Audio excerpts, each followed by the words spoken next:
In industrial instrumentation, small tubes carry very important signals. They may connect a pressure transmitter to a process pipe, carry air to a control valve, or route fluid to an instrument cabinet. But unlike regular pipe, instrument tubing is not usually threaded at the end. Instead, it is connected using tube fittings. In part 1 of this training video, we will explain what tubing is, why tube fittings are needed, how compression fittings work, and how proper tightening is verified. Tube, like pipe, is a hollow structure used to provide an enclosed path for fluids to flow. However, tubing is commonly used for smaller diameter applications, especially in instrument impulse lines. One key difference between pipe and tube is this. Pipe can often be threaded at the end. Tube is normally not threaded. The wall thickness of typical tubing is too thin to support threads safely. So instead of threading the tube, we use a tube fitting to make the connection. Tube fittings are small components, but they perform a very important job. They must hold the tube mechanically and seal the fluid pressure at the same time. A poor tube fitting connection can cause leakage, measurement errors, safety risks, or unplanned maintenance. That is why correct fitting selection, correct assembly, and correct tightening are essential. The most common type of tube fitting used for instrument impulse lines is the compression-style tube fitting.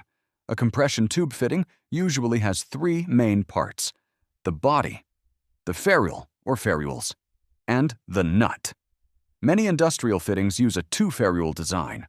The front ferrule helps create the pressure seal. The back ferrule helps grip the tube and hold it in place. When the nut is tightened, it pushes the ferrules into the fitting body. The ferrules compress around the outside diameter of the tube. This slightly crimps the tube and creates a strong metal-to-metal seal. Before tightening, the tube is inserted into the fitting body. The ferrules are placed around the tube, and the nut is threaded onto the body. As the nut turns, it pushes the ferrules forward. The ferrules are forced into the tapered entrance of the fitting body. This action compresses the ferrules onto the tube. The result is a pressure-tight connection. But there is one important point. The fitting must be tightened correctly.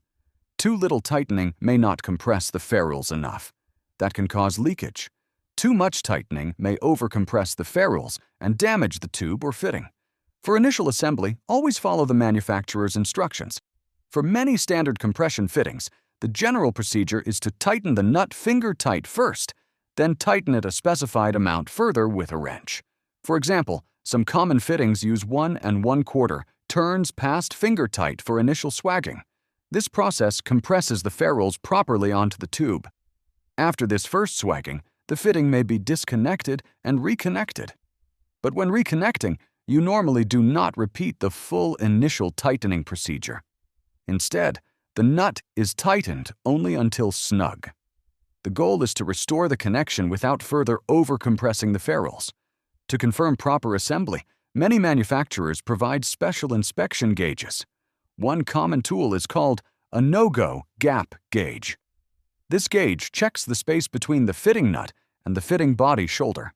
If the gauge fits into the gap, the fitting may be under-tightened. If the gauge does not fit, the fitting has usually been tightened enough. That is why it is called a no-go gauge.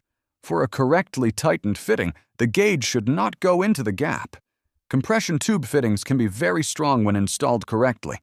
In one example from the training material, a short section of stainless steel instrument tube was pressurized until the tube itself ruptured.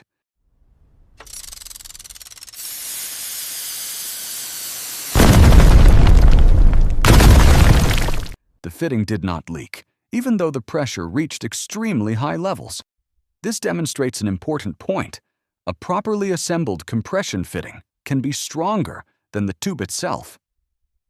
But this does not mean fittings should be reused after damage or extreme pressure testing.